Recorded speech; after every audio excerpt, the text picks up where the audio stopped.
स्वागत है आपका हमारी एक और नई वीडियो सीरीज में। इस वीडियो में पढ़ने वाले हैं हम आज उत्तराखंड का ऐतिहासिक काल। इससे पहले हमने पिछली वीडियोज में उत्तराखंड प्रागैतिहासिक काल एवं आद ऐतिहासिक काल के बारे में कंप्लीट पढ़ लिया है। तो आज की वीडियो सीरीज बहुत महत्वपूर्ण होने वाली है। ऐतिहासिक काल का हम प्रारंभ कर रहे हैं। यह हो जाएगा हमारा भाग प्रथम, क्योंकि इसमें कंटेंट बहुत सारे हैं, इसलिए हमने इसको अलग अलग भागों में बांट करके वीडियो लाए हैं। उम्मीद करता हूं यह वीडियो आपके लिए बहुत महत्वपूर्ण होने वाली है, क्योंकि यहां से बहुत अधिक प्रश्न आपके कॉम्पिटिटिव एग्जाम्स में पूछे जाते हैं। तो यह ऐतिहासिक काल शुरू होता है कुलिंद वंश से। तो आइए आज की वीडियो शुरू करते हैं। कुलिंद वंश के बारे में पढ़ लेते हैं। हम आज ऐतिहासिक काल के बारे में पढ़ रहे हैं। तो इतिहास के काल विभाजन में हमने बताया था पहले कि इतिहास को 3 काल विभाजनों में बांटा जाता है। पहला होता है प्रागैतिहासिक काल, जो कि लगभग 3000 BCE यानी 3000 ईसा पूर्व से पहले का काल होता है। दूसरा होता है आद ऐतिहासिक काल, जिसे हम 3000 से लेकर 600 BCE तक मानते हैं। और अगला जो तीसरा पार्ट होता है वह है ऐतिहासिक काल, जो कि 600 ईस्वी पूर्व के बाद का काल होता है। इससे पहले हमने पिछली वीडियोज में यह प्रागैतिहासिक काल एवं आद ऐतिहासिक काल के कंप्लीट वीडियो सीरीज हमारी आ चुकी है। आप प्लेलिस्ट में जाकर के उत्तराखंड ऐतिहासिक के सभी महत्वपूर्ण वीडियोज को पढ़ सकते हैं। यदि बात करें हम प्रागैतिहासिक काल की, तो प्रागैतिहासिक काल के जो प्रमाण हमें प्राप्त होते हैं वह होते थे अभिलेखों के रूप में जानकारी मिल जाती थी। यानी प्राचीन अभिलेख या मृदभान या कब मार्क्स, इस प्रकार के जो भी साक्ष्य हमें मिले थे वह प्राग ऐतिहासिक काल के साक्ष्य मिले थे। और आद ऐतिहासिक काल के जो साक्ष्य मिलते थे हमें, वह साक्ष्य मिले थे साहित्य स्रोतों के आधार पर। यानी साहित्य ग्रंथों में उत्तराखंड का जो भी वर्णन किया गया था वह आद ऐतिहासिक कालीन साक्ष्य थे।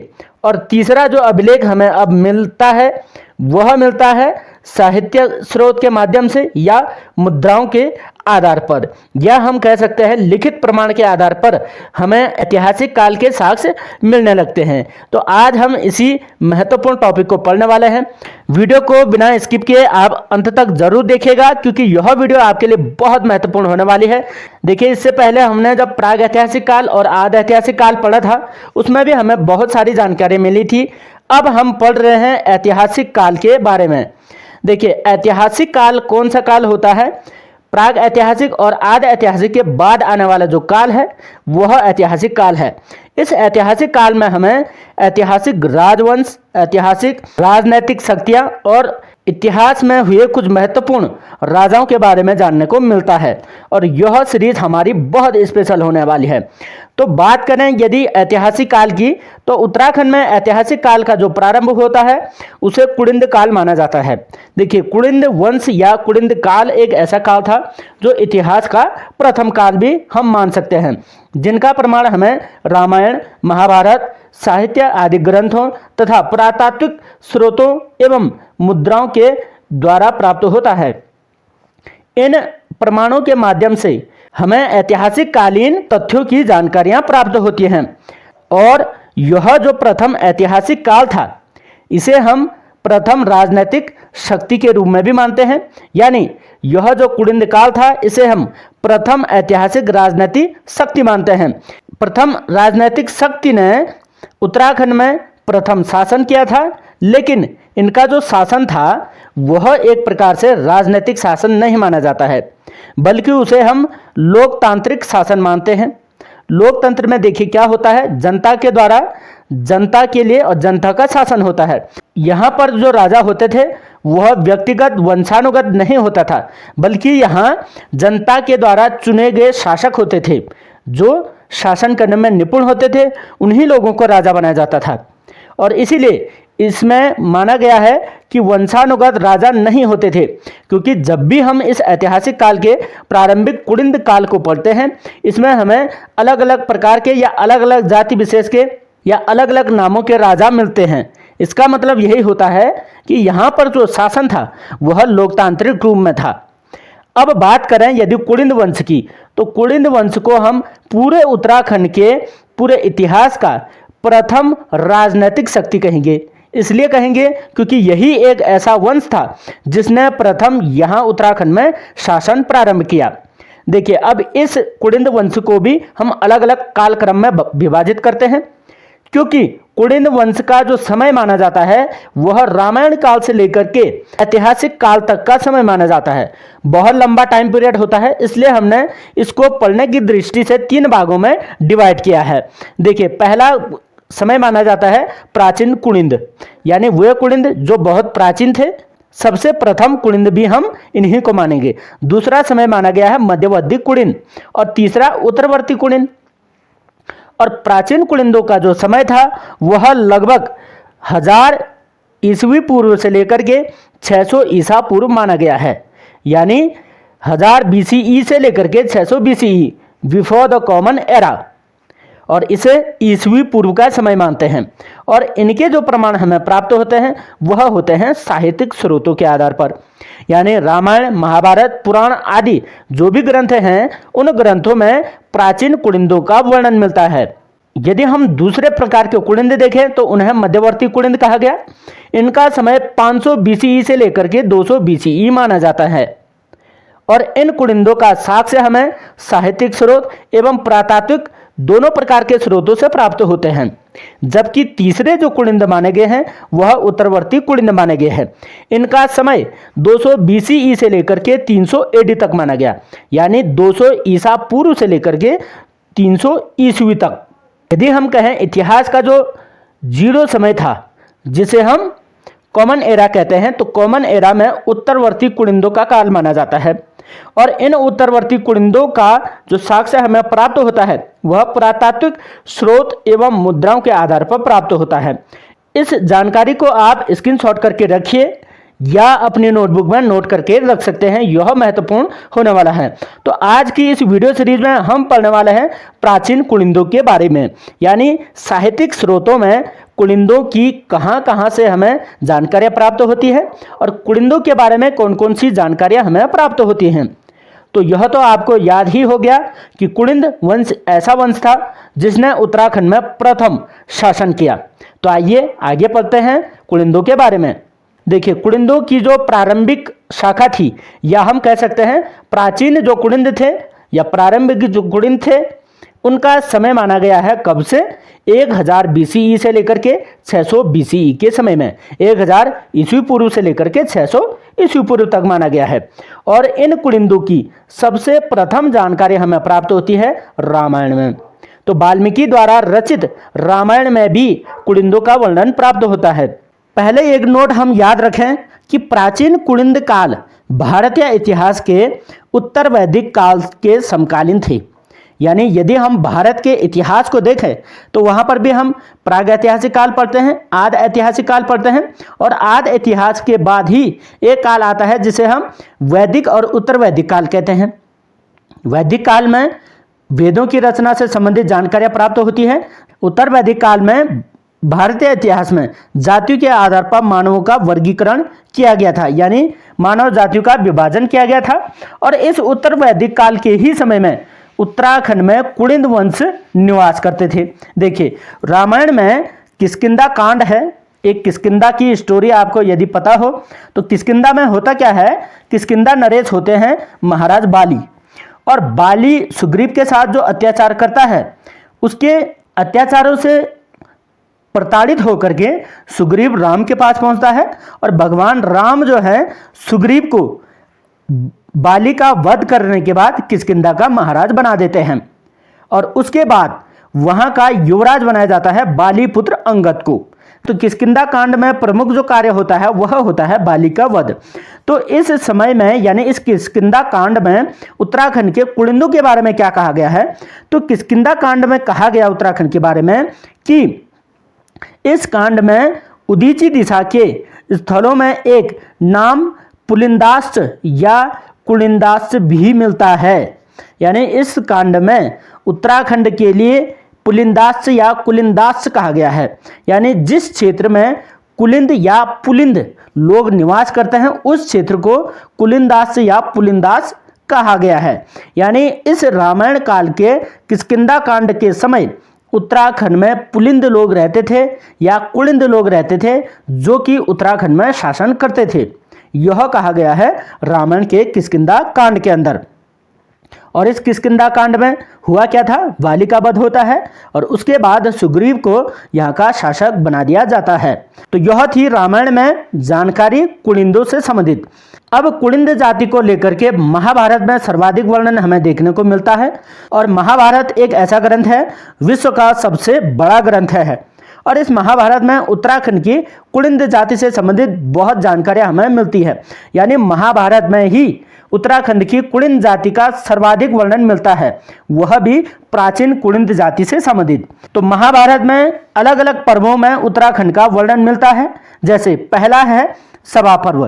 तो महाभारत के सभा पर्व में यह जानकारी मिलती है कि अर्जुन ने भारत के उत्तर दिशा में दिग्विजय किया था, यानी उत्तर भारत को विजय किया था और उस विजय में कुलिंद जनपद को भी अर्जुन ने विजय किया था। और कुलिंद जनपद उस समय कहाँ था, उत्तर भारत यानी हमारे उत्तराखंड में।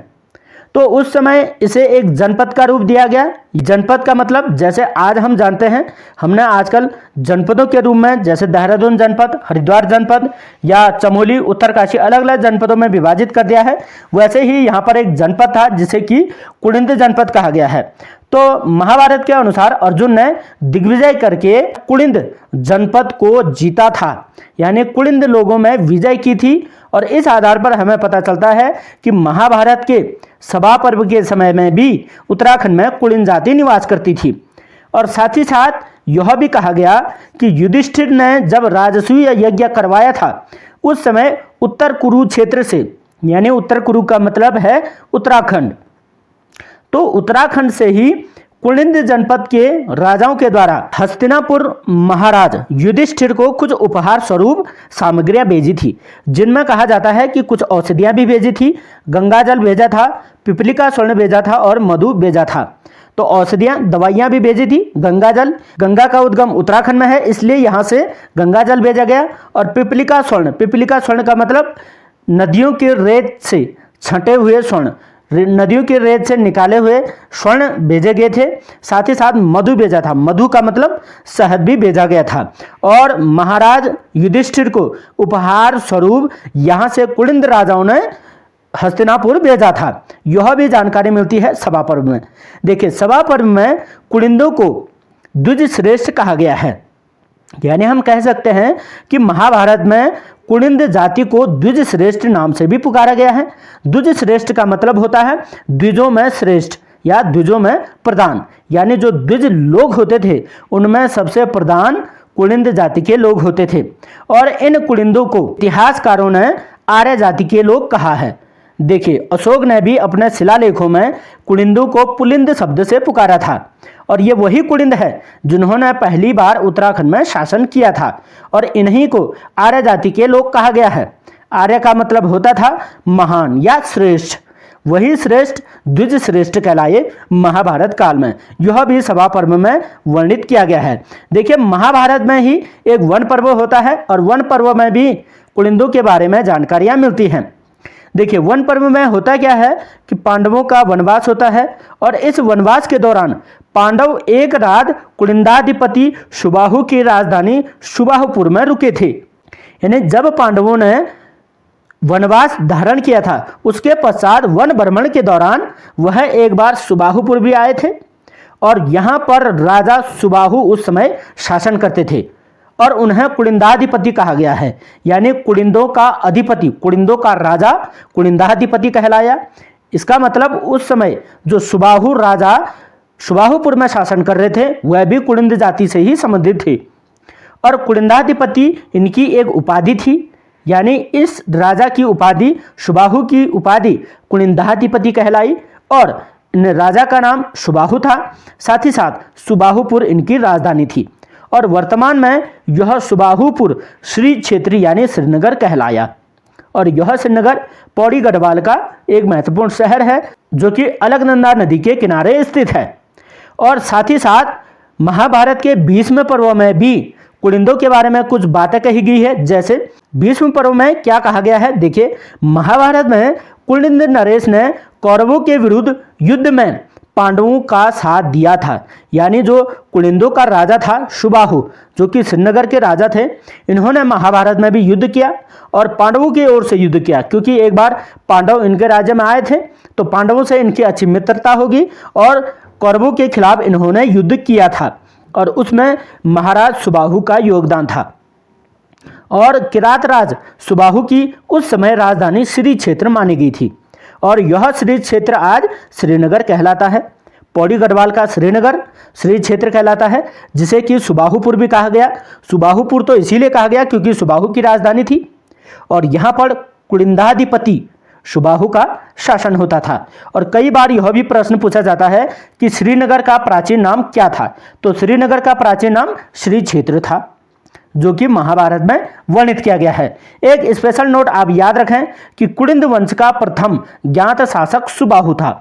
यानी हम इस सुबाहु को कुलिंद वंश का प्रथम ज्ञात शासक मान सकते हैं, क्योंकि हम इन्हें प्रथम शासक तो नहीं कह सकते, क्योंकि रामायण में भी कुलिंदों का वर्णन है। तो रामायण त्रेता युग का समय है और महाभारत द्वापर युग का समय है, यानी पुराना समय रामायण है।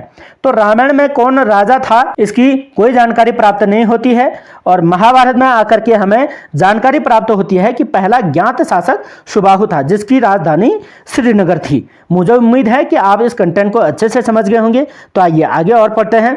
एक प्रसंग और आता है महाभारत के ही अंदर, वह है विराट पर्व के अंदर। देखिए विराट पर्व कौन सा पर्व कहलाता है। विराट पर्व में पांडव विराटगढ़ी में निवास करते हैं और पांडव विराटगढ़ी में तब निवास करते हैं जब उनका 1 वर्ष का अज्ञातवास होता है। तो राजा विराट के राज्य में ही पांडव अज्ञातवास में रहे थे। अज्ञातवास का एक समय का कार्यकाल इन्होंने राजा विराट के ही राजधानी में बिताया था और यहाँ पर भी पांडवों ने अलग अलग नाम से रूप धारण किया था, जिन्हें कि 1 वर्ष तक राजा विराट ने भी नहीं पहचान पाया था। और यहाँ पर राजा विराट के राज्य में रहते हुए अर्जुन ने उन राजा विराट की पुत्री उत्तरा को काफ़ी नृत्य सिखाए थे और संगीत सिखाया था। और बाद में यह होता है जब उनका अज्ञातवास पूरा हो जाता है तो अभिमन्यु से राजा विराट की पुत्री उत्तरा का विवाह करा दिया जाता है। और जो राजा विराट थे, इन राजा विराट की राजधानी विराटगढ़ी मानी गई है। यह विराटगढ़ी वर्तमान में जौनसार भाबर में है, जो कि देहरादून के ही अंदर आता है। तो देहरादून में ही राजा विराट की राजधानी थी, जिसे कि विराटगढ़ी कहा गया है। और इस प्रकार से राजा विराट ने अपनी गढ़ी बनाई थी। हालांकि यह चित्र भव्य है, लेकिन आप चित्र के माध्यम से अच्छे से समझ जाएंगे कि विराटगढ़ी कहाँ थी और किसकी राजधानी थी। और यहाँ पर भी कहा जाता है कि जो राजा विराट थे यह भी एक कुलिंद राजा ही थे।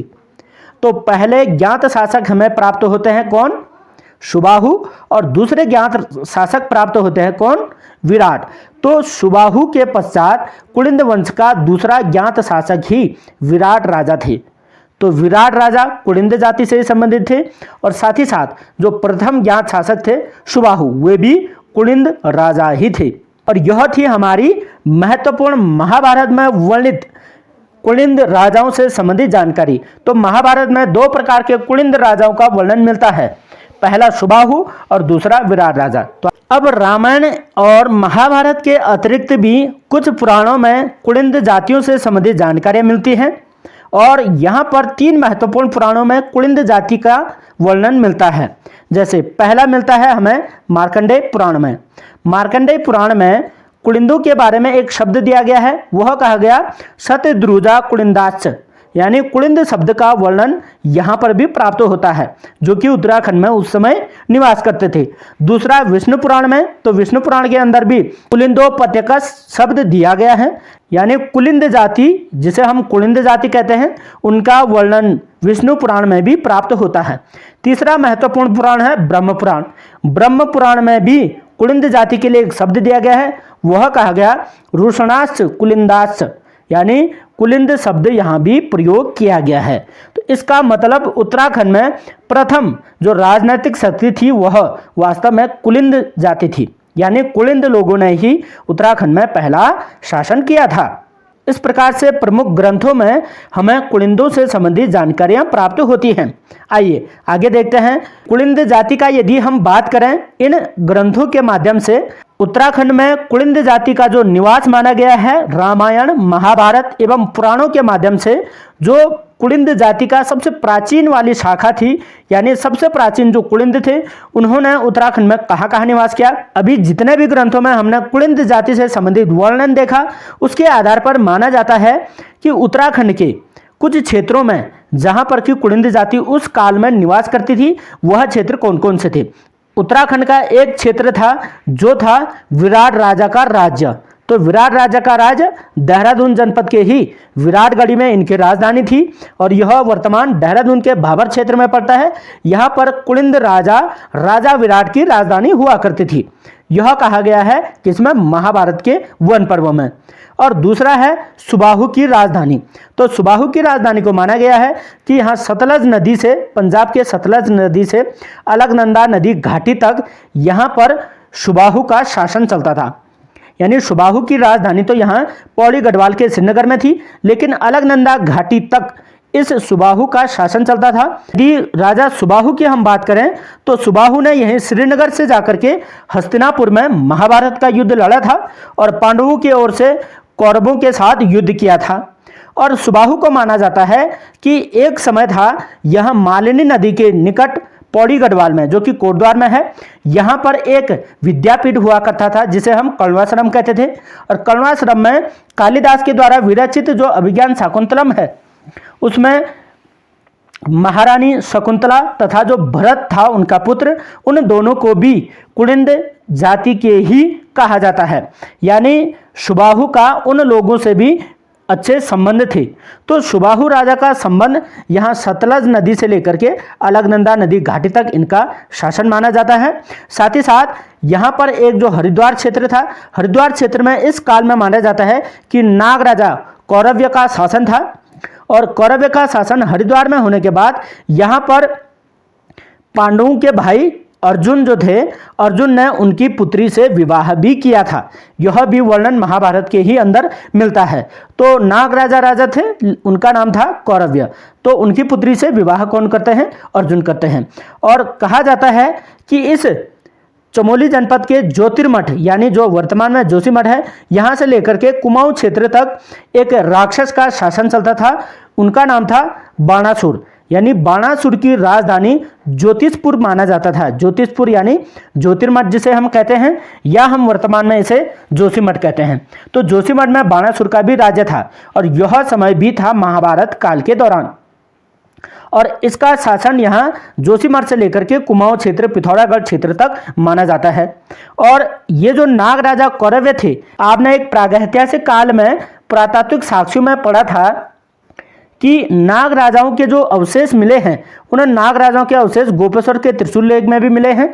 और वे जो नाग राजा थे पिथौरागढ़ में वासुकी नाग, वेरी नाग, इस प्रकार से अन्य अन्य नागों के भी वंशज यहाँ पर हुए थे।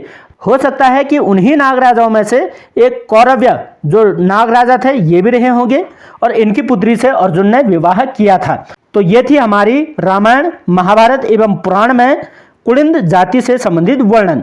तो कुलिंद जाति का हमने जो प्राचीन कुलिंद है उनके बारे में जानकारी पढ़ ली है। मुझे उम्मीद है कि आपको यह वीडियो अच्छी लगी होगी और कंप्लीट आपको समझ में आ गई होगी। आपके किसी भी एग्जाम में यहाँ से बहुत प्रश्न आते हैं, आप इसे स्क्रीनशॉट करके भी याद रख सकते हैं या आप इसे अपनी नोटबुक में नोट कर सकते हैं। और इसके बाद हमारी अगली जो वीडियो आएगी वह वीडियो आएगी मध्यवर्ती कुलिंद तथा उत्तरवर्ती कुलिंद। तो आप इस वीडियो के बाद इस चैनल को सब्सक्राइब जरूर करें। आने वाले वीडियोस की नोटिफिकेशन आपको सबसे पहले मिलेगी। और साथ ही साथ हमारे टेलीग्राम चैनल को ज्वाइन करने के लिए आप हमारे वीडियोज के डिस्क्रिप्शन बॉक्स में जाएं और वहां पर टेलीग्राम की आपको लिंक मिल जाएगी, वहां से आप चैनल ज्वाइन कर सकते हैं। प्रत्येक वीडियो की PDF आपको वहां पर प्राप्त हो जाएगी। तो दोस्तों यह थी आज की हमारी महत्वपूर्ण वीडियो सीरीज जिसमें हमने प्रारंभिक कुलिंदों के बारे में जानकारियां पढ़ ली हैं। और हमारी वीडियो को जरूर आगे अपने दोस्तों में भी शेयर करें। वीडियो को कमेंट जरूर करें, आपके कमेंट से हमें अगली वीडियो बनाने के लिए बहुत प्रोत्साहन मिलता है। और इस वीडियो को अंत तक देखने के लिए बहुत बहुत धन्यवाद।